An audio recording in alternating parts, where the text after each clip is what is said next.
Time యూపీఎస్సీకి tuitions only in Tirumala IAS institute Chaitanyapuri. Call చేసి ఇప్పుడే జాయిన్ అవ్వండి. మీరు బెట్టింగ్ యాప్ డౌన్లోడ్ చేస్తున్నారా? డబ్బులు పెట్టి తెగ ఆన్లైన్ ఆటలు ఆడుతున్నారా? అయితే మీరంతా బి అలర్ట్. మీ మొబైల్ ఫోన్స్ బ్లాక్ అయ్యే రోజులు వస్తున్నాయి. బెట్టింగ్ యాప్ డౌన్లోడ్ చేశారో మీ ఫోన్ పని సంగతి అంతే. బెట్టింగ్ భూతాన్ని తరిమికొట్టే విధంగా ఏపీ ప్రభుత్వం ఫోకస్ చేసింది. దానిలో భాగంగానే బెట్టింగ్ రాయుళ్ల ఆట కట్టించేందుకు కొత్త సాఫ్ట్వేర్ను సిద్ధం చేస్తోంది. బెట్టింగ్ జీవితాలను నాశనం చేస్తోంది. కుటుంబాలను రోడ్డున పడేస్తోంది. చెట్టంత కొడుకులు బెట్టింగ్లో డబ్బులు కోల్పోయి చనిపోతుంటే తల్లిదండ్రులు నరక యాతన అనుభవిస్తున్నారు. ఆన్లైన్ ఆటలు సర్వం కోల్పోయి అప్పులు పాలై ఓ కుటుంబం పెద్దనే ఆ కుటుంబాన్ని చిదిమేస్తున్నాడు. అత్యాశకు పోయి బెట్టింగ్ ఆడటంతో ఇలాంటి దారుణాలు మనకు తెలుగు రాష్ట్రాలు నిత్యకృత్యంగా మారాయి.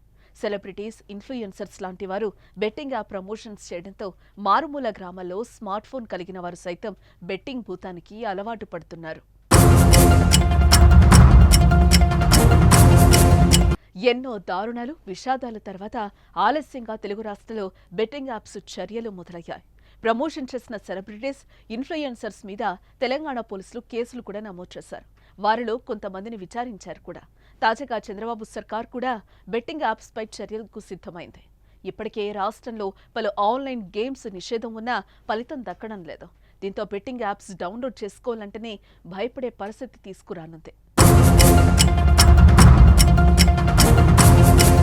ఆన్లైన్ బెట్టింగ్ ఆడొద్దని ఎంత అవగాహన పరిచినా వినకపోవడంతో ఆడే అవకాశం లేకుండా చర్యలు తీసుకుంటోంది. ఐటీ శాఖ సహాయంలో కొత్త సాఫ్ట్వేర్ను తయారు చేయించి బెట్టింగ్ యాప్ డౌన్లోడ్ చేసుకోగానే సదరు ఫోన్ సమాచారం తమకొచ్చేలా చేయబోతోంది. తద్వారా సదరు మొబైల్ ఫోన్ను బ్లాక్ చేసేందుకు ప్రభుత్వం సిద్ధమవుతోంది. వీలైనంత త్వరగా ఈ సాఫ్ట్వేర్ తయారు చేసి ఇమ్మని హోంశాఖ, ఐటీ శాఖను కోరినట్లుగా సమాచారం.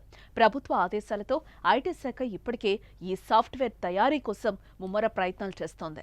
ప్రభుత్వం చేస్తున్న ప్రయత్నాలు సఫలమైతే ఇకపై బెట్టింగ్ రాయుళ్లకు చుక్కలు కనిపిస్తాయి. ఏపీ ప్రభుత్వం తీసుకొస్తున్న ఈ సాఫ్ట్వేర్పై మీ అభిప్రాయాన్ని కామెంట్ చేయండి.